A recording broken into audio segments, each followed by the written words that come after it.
वर्धमान नगर का नाम सुनते ही लोगों के मन में संपन्नता और चहल पहल की छवि उभरती थी। चारों ओर ऊंचे ऊंचे भवन, बाजारों में रौनक, घंटों की आवाजें, घोड़ों और बैलों की गाड़ियों की आवाजाही, ये सब नगर को जीवंत बनाते थे। इसी नगर में एक व्यापारी रहता था। उसका नाम हर कोई सम्मान से लेता था, क्योंकि वर्षों की मेहनत और बुद्धिमानी से उसने अपार धन संपत्ति अर्जित की थी। उसके विशाल घर में सोने चांदी के बर्तन, रत्न जड़ित आभूषण, अनाज से भरे कोठार और नौकर चाकरों की लंबी कतार थी। लोग कहते थे कि अगर नगर के राजा को अचानक युद्ध खर्च की जरूरत पड़ जाए तो ये व्यापारी अकेले ही आधे राज्य को संभाल सकता है। लेकिन धन जितना बढ़ता गया, व्यापारी का मन उतना ही असुरक्षित महसूस करने लगा। रात को सोते समय उसे अक्सर ये चिंता सताती, क्या होगा यदि आग लग गई? क्या होगा यदि चोर या डाकू आ गए? और अगर भाग्य ही रूठ गया तो क्या होगा? इन सवालों ने उसके मन की शांति छीन ली थी।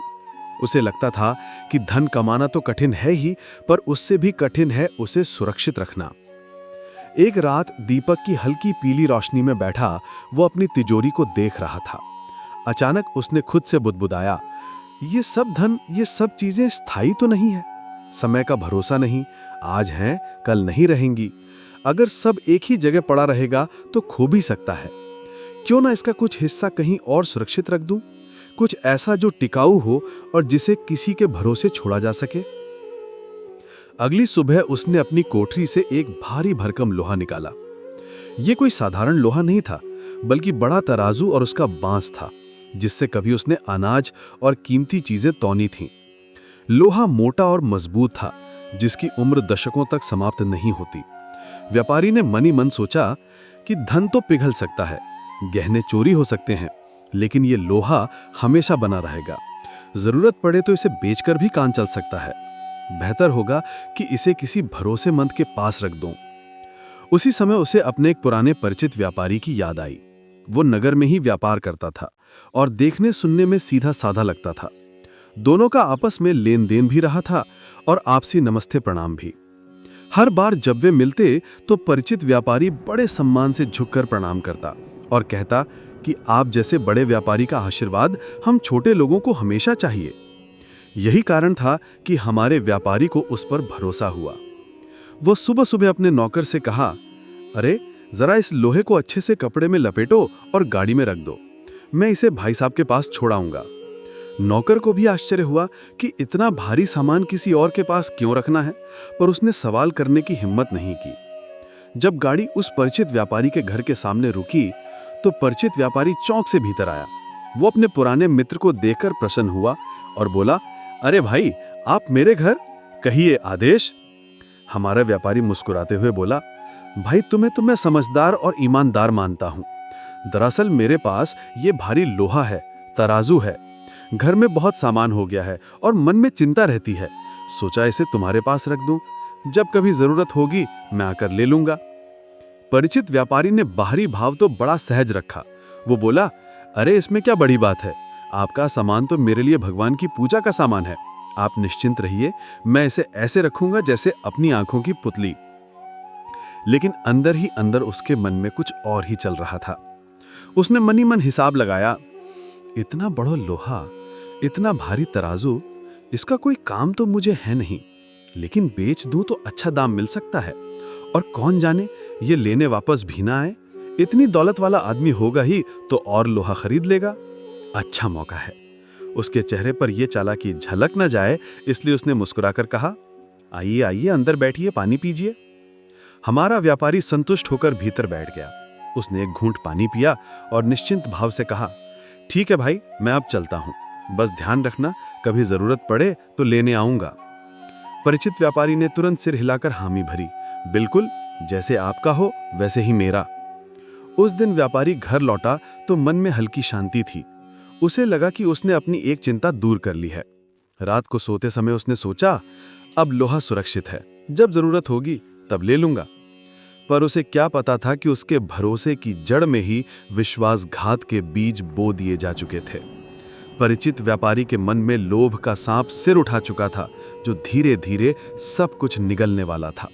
समय बीतता गया, दिन हफ्तों में बदले और हफ्ते महीनों में। व्यापारी अपने कामकाज में उलझा रहा। उसने अपने व्यापार की गाड़ियों को दूर देशों तक भेजा, सोना चांदी के सौदे किए और नए गोदाम भरे। जीवन की रफ्तार में कभी कभी उसे अपने उस लोहे की याद आती, लेकिन फिर वो सोचकर चुप हो जाता। भाई के पास सुरक्षित रखा है, वहां से कोई खतरा नहीं। इस भरोसे ने उसे निश्चिंत बनाए रखा। दूसरी तरफ वो परिचित व्यापारी जिसके पास लोहा रखा था, रोज जब भी उस लोहे को देखता उसके मन में लालच की लहर उठती। इतना बड़ा लोहा अगर बेच दूं तो बढ़िया रकम मिल जाएगी। ये मित्र तो अमीर आदमी है, उसके घर में गहनों के ढेर पड़े हैं, उसे इस लोहे की क्या पड़ी है, शायद कभी लेने भी ना आए। ऐसे विचार उसके मन को बार बार कुरेदते। एक दिन वो लोभ पर काबू ना रख सका। रात को चुपचाप उस लोहे को निकाला और बाजार के एक लोहार के पास ले गया। लोहार को देखते बोला, भाई ये पुराना लोहा है, बेचने आया हूं, जो दाम सही लगे दे दो। लोहार ने तौल मोल कर देखा, आंखें चमक उठी। इतना शुद्ध और भारी लोहा है, अच्छा दाम मिलेगा, मैं ले लेता हूं। और वो लोहा उसके हाथों बिक गया। पैसे लेकर व्यापारी के चेहरे पर छुपी खुशी चमक उठी, पर उसने बाहर से ऐसा जताया मानो कुछ खास नहीं हुआ। दिन बीतते रहे, लेकिन लोभ से उपजा अपराध मन में कहीं ना कहीं चुपता था। फिर भी वो खुद को समझाता, कौन जानता है, कौन देख रहा है, कौन पूछेगा। जब चूहे लकड़ी और अनाज खाते हैं तो लोग मान लेंगे कि चूहों ने लोहा भी कुतर दिया। हाँ, यही सही बहाना रहेगा। वो ये सोचकर निश्चिंत हो गया और रोजमर्रा का काम करता रहा। उधर पसली व्यापारी को आखिरकार अपने तराजू की जरूरत पड़ी। एक बड़े सौदे के लिए उसे पुराने और मजबूत लोहे की याद आई। उसने तुरंत कहा, चलो अब उस भाई से लोहा ले आऊं, कब तक क्यों रखा रहे। अगले दिन वो सुबह सुबह अपने घर से निकला और सीधे उसी व्यापारी के दरवाजे पहुंचा। दरवाजे पर पहुंचते उसने आवाज लगाई, भाई क्या हाल है, मैं तुम्हारे पास आया हूं, जरा वो लोहा लौटा दो जो मैंने तुम्हारे पास रखा था। अंदर से व्यापारी बाहर आया, चेहरे पर नकली उदासी का भाव लाते हुए बोला, अरे भाई बड़ा दुखद समाचार है, तुम्हारा लोहा, तुम्हारा तराजू, उसे तो चूहों ने खा लिया। पहला व्यापारी सुनकर पहले तो चौंका, फिर होठों पर हल्की मुस्कान आ गई। उसने मन ही मन सोचा, वाह रे भाई, क्या बहाना बनाया है, चूहे ने लोहा खा लिया। ये बहाना मुझे लूटने का नहीं, खुद फंसने का रास्ता दिखा रहा है। पर उसने चेहरे पर कोई गुस्सा नहीं दिखाया।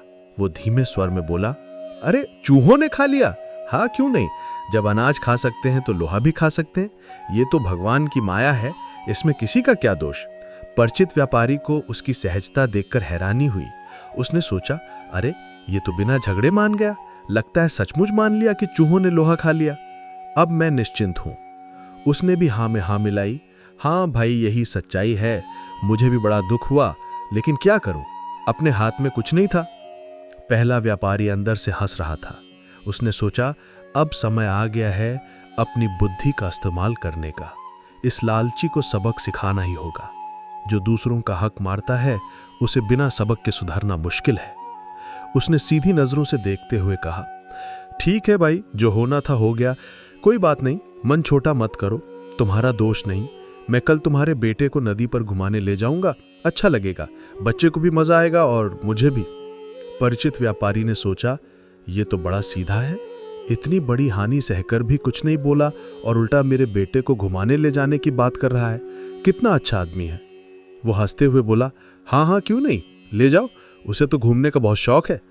इस तरह व्यापारी ने चाल की पहली गोटी चल दी। बाहर से शांति और भीतर से योजना, यही उसकी ताकत थी। अगले दिन सुबह जब सूर्य की किरणें नगर की ऊंची ऊंची इमारतों पर सुनहरी आभा बिखेर रही थीं, तभी व्यापारी अपने घर से निकला। उसके मन में पहले से ही योजना पक्की हो चुकी थी।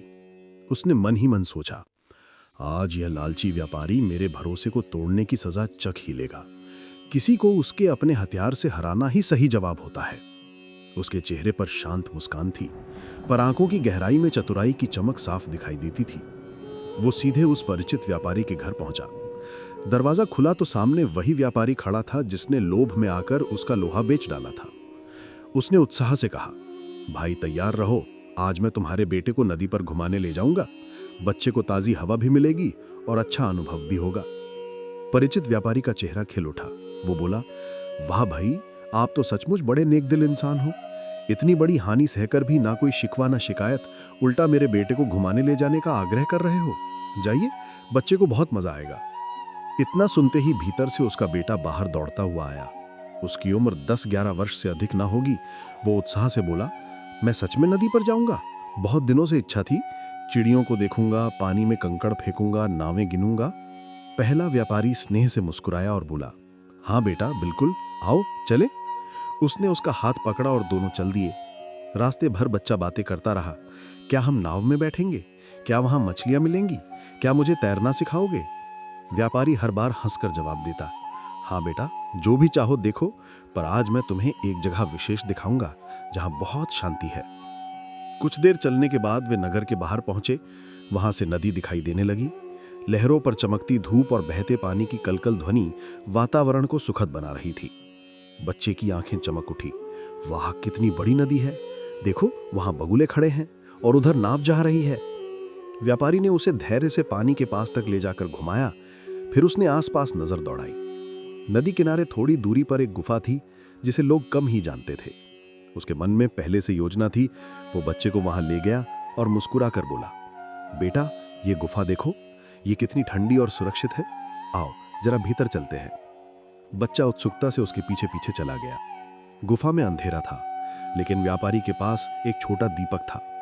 उसने दीपक जलाया और भीतर रोशनी फैली। उसने बच्चे को वहीं बैठाया और कहा, तुम यहां थोड़ी देर आराम करो, मैं बाहर जाकर कुछ व्यवस्था करता हूं, तुम बिल्कुल डरो मत। बच्चा भोला भाला था। उसने बिना कुछ सोचे हामी भर दी।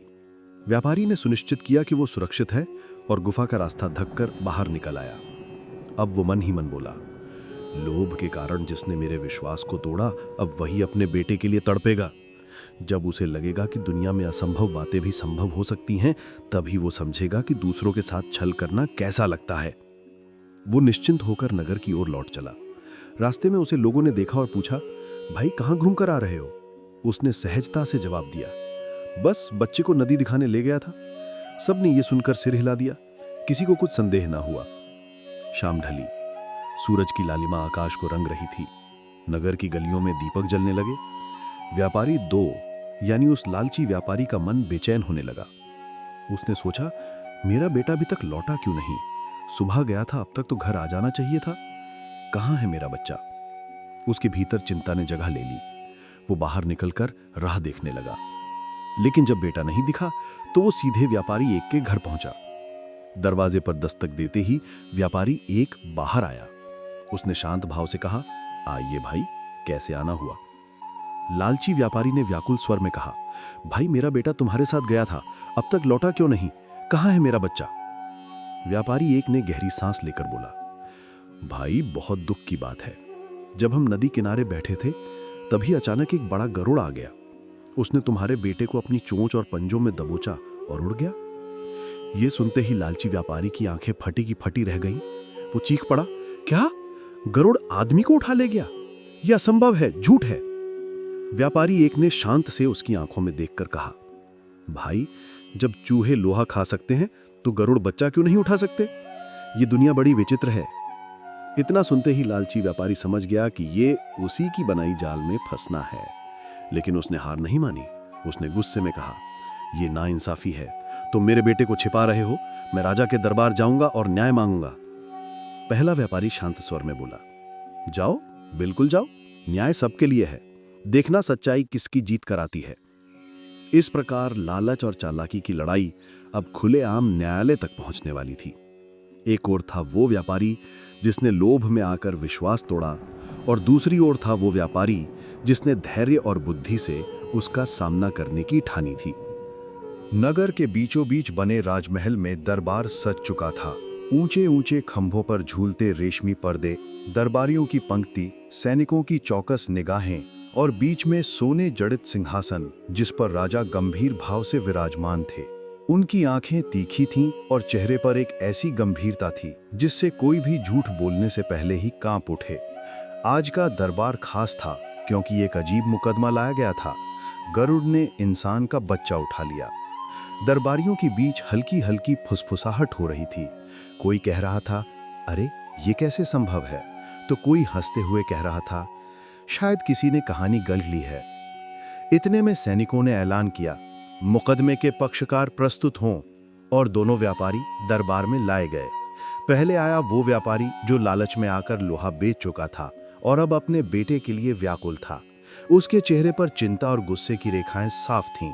पीछे आया दूसरा व्यापारी जो शांत भाव से चल रहा था, मानो किसी बात की जल्दी ही ना हो। उसके चेहरे पर आत्मविश्वास था और आंखों में गहरी स्थिरता। राजा ने अपनी गंभीर आवाज में पूछा, किस विषय में विवाद है?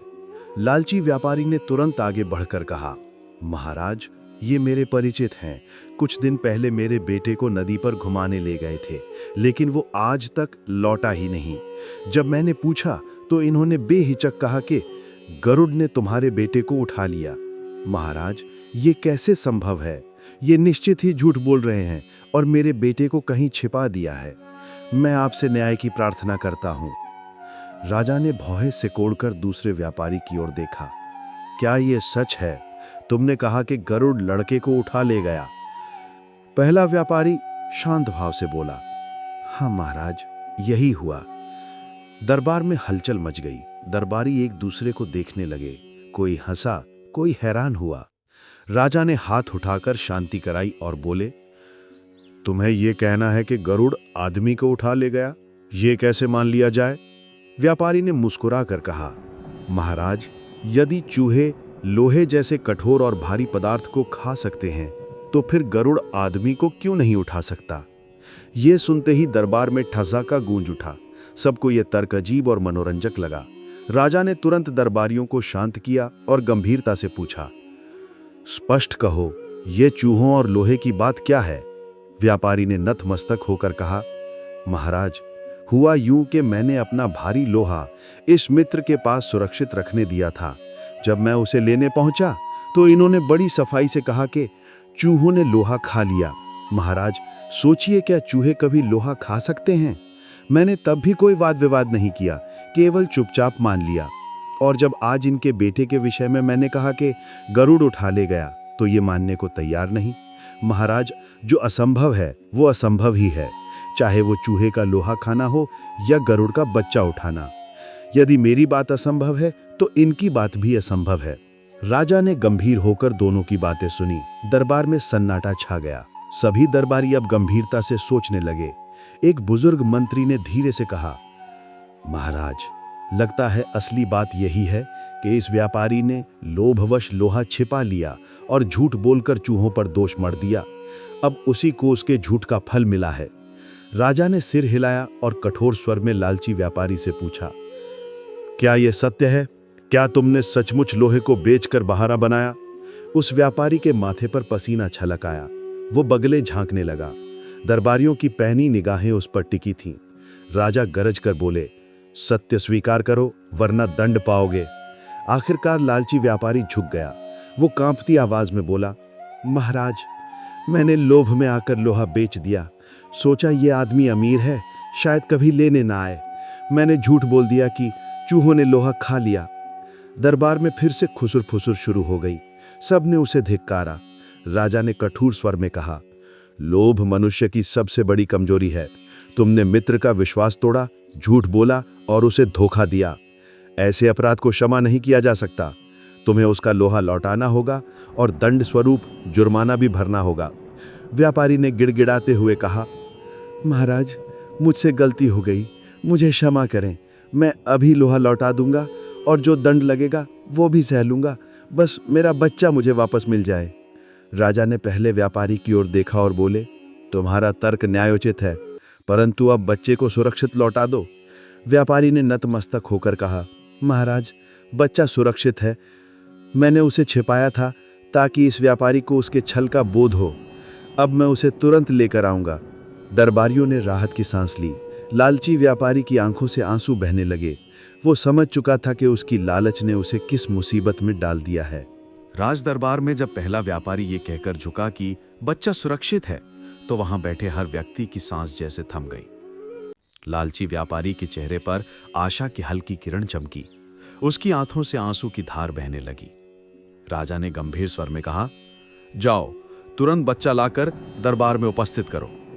पहला व्यापारी सम्मानपूर्वक झुका और सैनिकों के साथ नगर से बाहर उस गुफा की ओर चला।